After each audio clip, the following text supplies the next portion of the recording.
ഇഷ്ടമുള്ള കാര്യങ്ങൾ നമ്മൾ ചെയ്യുമ്പോൾ നമ്മുടെ തലച്ചോറിൽ സംഭവിക്കുന്ന മാറ്റങ്ങൾ എന്തൊക്കെയാണ്? മറവിരോഗം തടയാനും നമ്മുടെ തലച്ചോറിനെ എപ്പോഴും ഉണർവോടെ നിലനിർത്താനും സഹായിക്കുന്ന ചില കാര്യങ്ങളെക്കുറിച്ചാണ് ഈ വീഡിയോയിൽ സംസാരിക്കുന്നത്. നമുക്ക് ഇഷ്ടമുള്ള കാര്യങ്ങൾ ചെയ്യുമ്പോൾ നമ്മുടെ തലച്ചോറിൽ നല്ല മാറ്റങ്ങളാണ് സംഭവിക്കുന്നത്. സന്തോഷം നൽകുന്ന ഹോർമോണുകളായിട്ടുള്ള ഡോപ്പമൈൻ, സെറട്ടോണിൻ എന്നിവയുടെ ഉൽപ്പാദനം കാര്യമായിട്ട് തന്നെ അവിടെ വർദ്ധിക്കുന്നു. ഇത് നമ്മളെ എപ്പോഴും ഹാപ്പി ആയിട്ട് ഇരിക്കാൻ സഹായിക്കുന്നു. അതേപോലെ തന്നെ സ്ട്രെസ് കുറയ്ക്കുന്നു, പുതിയ കാര്യങ്ങൾ ചിന്തിക്കാനുള്ള കഴിവ് കൂട്ടുന്നു, ജീവിതത്തോട് മൊത്തത്തിൽ ഒരു പോസിറ്റീവ് മനോഭാവം ഉണ്ടാക്കുന്നുണ്ട്. നമ്മളെപ്പോഴും പുതിയ കാര്യങ്ങൾ പഠിക്കാൻ ശ്രമിക്കുക. പുതിയ ഭാഷയോ പുതിയ ശീലങ്ങളൊക്കെ ഉണ്ടാക്കുക. ഉദാഹരണത്തിന് ഇടയ്ക്ക് ഒന്ന് സ്വന്തമായിട്ടൊന്ന് പാചകം ചെയ്ത് നോക്കുക. എന്നിട്ട് അതിൻ്റെ രുചി ഒന്ന് മനസ്സിലാക്കുക.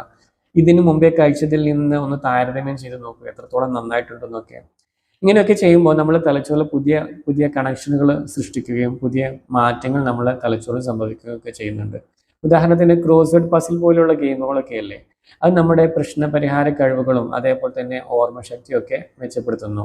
അതുകൊണ്ട് നിങ്ങൾക്ക് ഇഷ്ടമുള്ള കാര്യങ്ങൾക്കായിട്ട് കുറച്ച് സമയം എപ്പോഴൊന്ന് കണ്ടെത്തുക. അത് നിങ്ങളുടെ മാനസികാരോഗ്യത്തിന് മാത്രമല്ല, ജീവിതത്തിന് മൊത്തത്തിൽ ഒരു പുതിയ ഉണർവ് നൽകും.